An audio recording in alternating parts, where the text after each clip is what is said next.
Assalamualaikum warahmatullahi wabarakatuh. Saya Fika Ainur Rashidah, mahasiswi Stitaf Prodi PAI semester 5 kelas C atau non-reguler.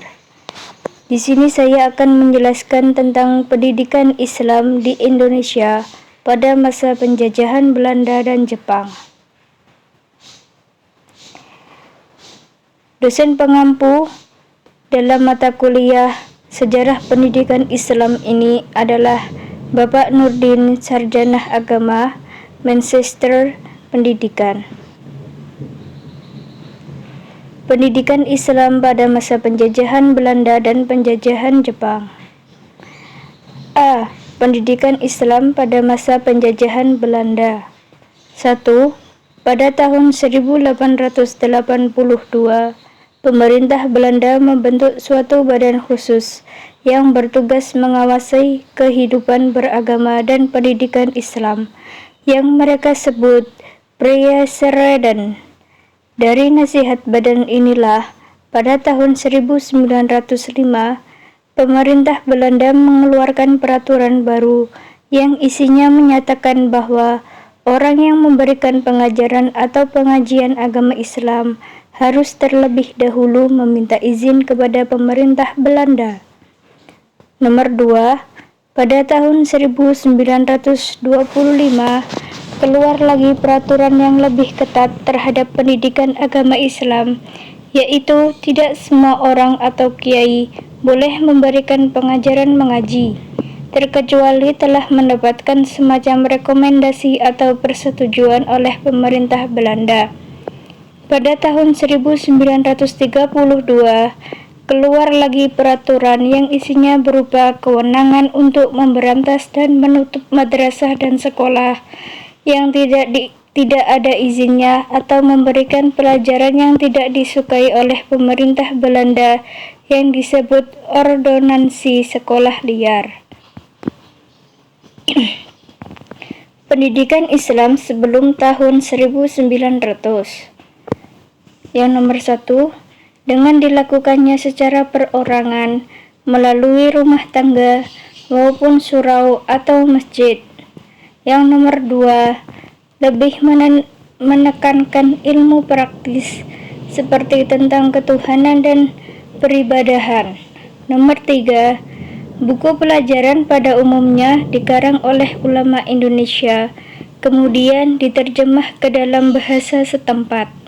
Yang nomor 4, pelajaran suatu ilmu hanya diajarkan dalam satu macam buku saja, karena terbatasnya bacaan materi ilmu agama sangat sedikit. Sedangkan pendidikan Islam pada tahun 1900 sampai 1908.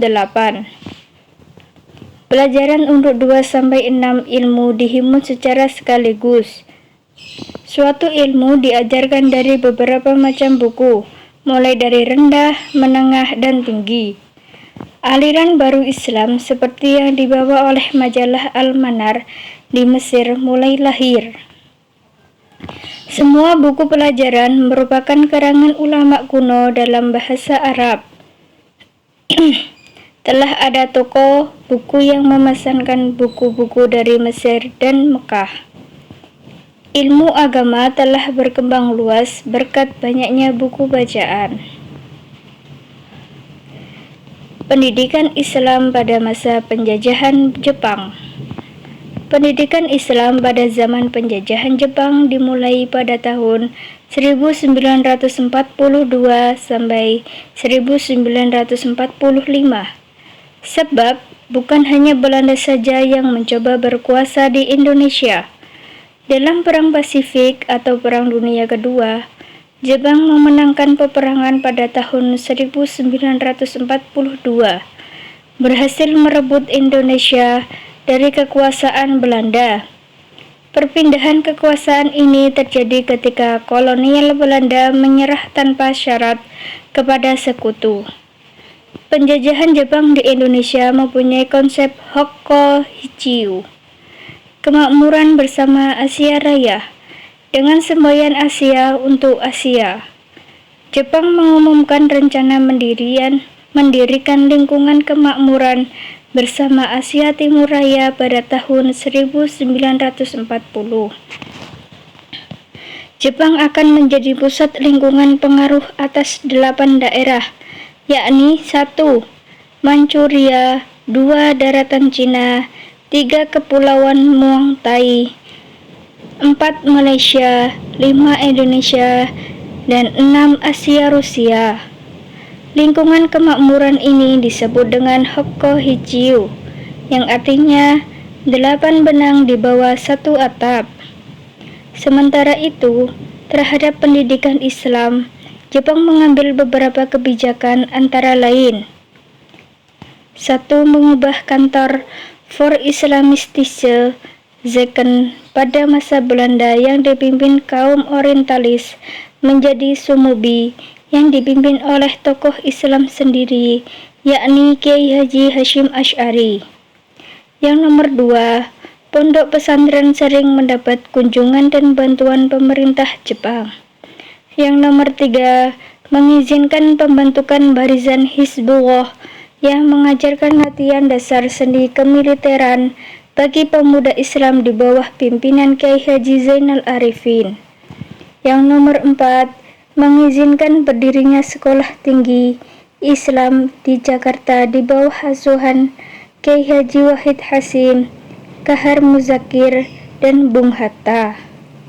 Diizinkannya ulama dan pemimpin nasionalis membentuk Barisan Pembela Tanah Air atau yang disebut PETA, yang belakangan menjadi cikal bakal TNI di zaman kemerdekaan. Dan diizinkannya Majelis Islam A'la Indonesia atau MIAI terus beroperasi sekalipun kemudian dibubarkan dan diganti dengan Majelis Syuro Muslim Indonesia atau Masyumi yang menyertakan 2 ormas besar Islam, Muhammadiyah dan NU.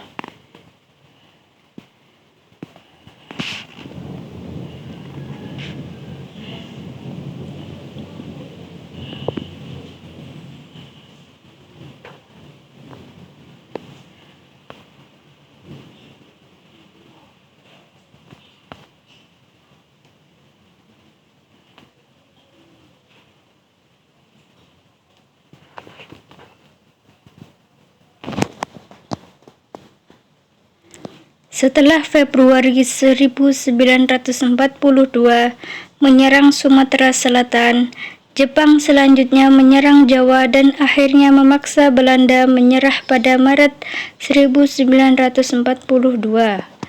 Sejak itulah, Jepang kemudian menerapkan beberapa kebijakan terkait pendidikan yang memiliki implikasi luas, terutama bagi sistem pendidikan di era kemerdekaan. Hal-hal tersebut antara lain: 1. Dijadikannya bahasa Indonesia sebagai bahasa resmi pengantar pendidikan menggantikan bahasa Belanda. 2. Adanya integrasi sistem pendidikan dengan dihapuskannya sistem pendidikan berdasarkan kelas sosial di era penjajahan Belanda. Sementara itu, terhadap pendidikan Islam, Jepang mengambil beberapa kebijakan antara lain: 1. Mengubah kantor For Islamistische Zaken pada masa Belanda yang dipimpin kaum orientalis menjadi Sumubi yang dipimpin tokoh Islam sendiri, yakni Kiai Haji Hasyim Asy'ari. 2. Pondok pesantren sering mendapat kunjungan dan bantuan pemerintah Jepang. 3. Mengizinkannya pembentukan barisan Hizbullah yang mengajarkan latihan dasar seni kemiliteran bagi pemuda Islam di bawah pimpinan Kiai Haji Zainal Arifin. 4. Mengizinkan berdirinya sekolah tinggi Islam di Jakarta di bawah asuhan Kiai Haji Wahid Hasyim, Kahar Muzakir, dan Bung Hatta. 5. Diizinkannya ulama dan pemimpin nasionalis membentuk Barisan Pembela Tanah Air atau yang disebut PETA, yang belakangan menjadi cikal bakal TNI di zaman kemerdekaan. 6. Diizinkannya Majelis Islam A'la Indonesia atau MIAI terus beroperasi, sekalipun kemudian dibubarkan dan diganti dengan Majelis Syuro Muslim Indonesia atau yang disebut Masyumi, yang menyertakan dua ormas besar Islam, yakni Muhammadiyah dan NU.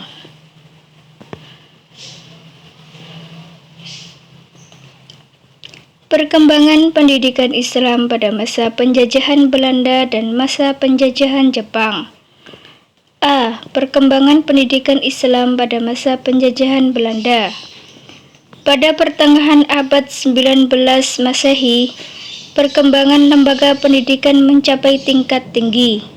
Hal ini karena meningkatnya jumlah jamaah haji ke Mekah yang mengakibatkan banyak orang yang ahli dalam bidang agama yang membuka lembaga pendidikan. Bahkan tahun 1882 Masehi, menurut catatan terdapat 300 pesantren di Jawa dan Madura. Hal itu ditambah lagi banyaknya orang-orang Hadramaut yang bermigrasi dari mencari penghidupan yang layak di Indonesia yang juga membuka wawasan baru. Wawasan baru tersebut mengakibatkan sistem madrasah yang berkembang di Timur Tengah berkembang pula di Indonesia. Baik isi dan materinya sama. Pada akhir abad 19 Masehi, Belanda mendirikan sekolah-sekolah untuk tenaga kerja untuk kepentingan perusahaan Belanda. Pada awal 20 Masehi, Belanda mulai memberikan pendidikan kepada masyarakat yang menggunakan sistem pendidikan liberal. Namun, hanya diperuntukkan bagi bangsawan dan pegawai pemerintah, sehingga lembaga pendidikan agama tetap menjadi lembaga pendidikan yang bisa ditempati masyarakat pribumi. Adapun beberapa pendidikan Islam di berbagai provinsi meliputi antara lain sebagai berikut.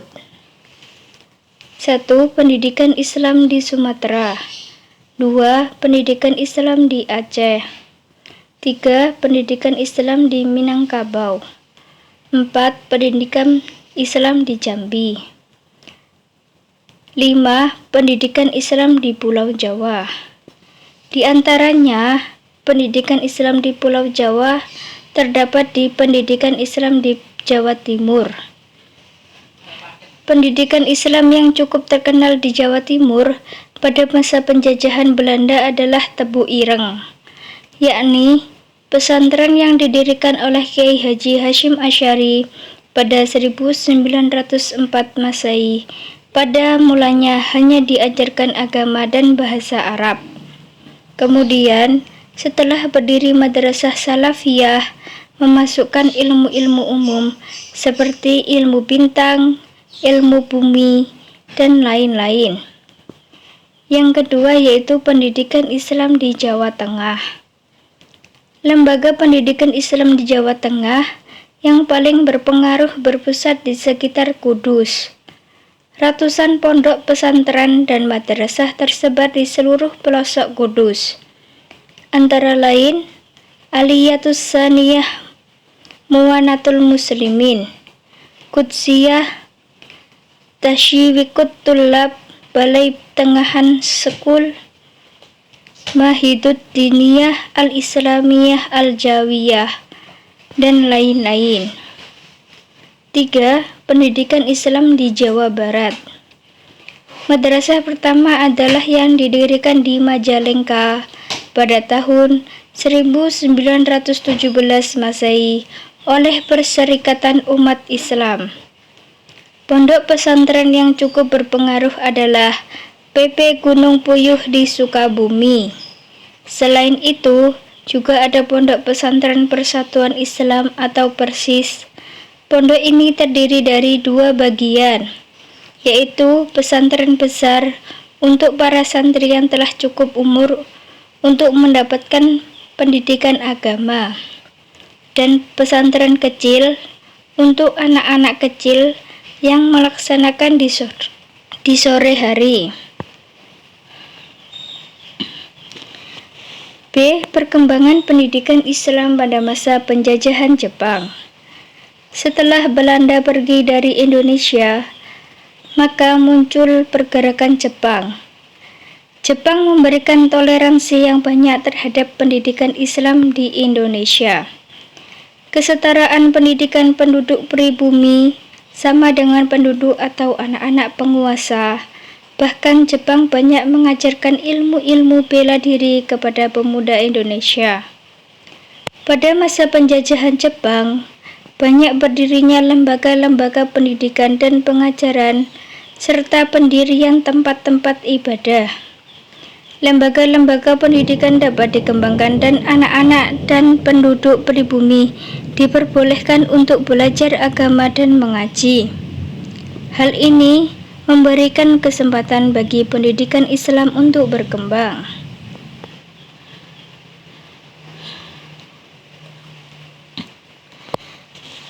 Seperti pendidikan pada perkembangan pada masa Jepang, yaitu dengan adanya madrasah. Awal pendudukan Jepang, madrasah berkembang dengan cepat terutama dari segi kuantitas. Hal ini dapat dilihat dari banyaknya para kiai yang membangun pesantren, salah satunya Madrasah Awaliyah yang ada di Sumatera. Yang kedua yaitu mendirikan pendidikan agama di sekolah. Sekolah negeri diisi dengan pelajaran budi pekerti. Hal ini memberikan kesempatan pada guru agama Islam untuk mengisinya dengan ajaran agama. Dan di dalam pendidikan agama tersebut dimasukkan ajaran tentang jihad melawan penjajah. Yang ketiga yaitu perguruan tinggi Islam. Pemerintah Jepang mengizinkan berdirinya sekolah tinggi Islam di Jakarta yang dipimpin oleh Kiai Haji Wahid Hasyim, Kiai Haji Muzakkar, dan Bung Hatta. Walaupun Jepang berusaha mendekati umat Islam dengan memberikan kebebasan dalam beragama dan dalam mengembangkan pendidikan, namun para ulama tidak akan tunduk kepada pemerintah Jepang. Apabila mereka mengganggu akidah umat, hal ini kita dapat saksikan bagaimana masa Jepang ini perjuangan Kiai Haji Hasyim Asy'ari beserta kalangan santri menentang kebijakan kufur Jepang yang memerintahkan untuk melakukan saigere atau menghormati kaisar Jepang yang dianggap keturunan dewa matahari. Akibat sikap tersebut, beliau ditangkap dan dipenjarakan oleh Jepang selama 8 bulan.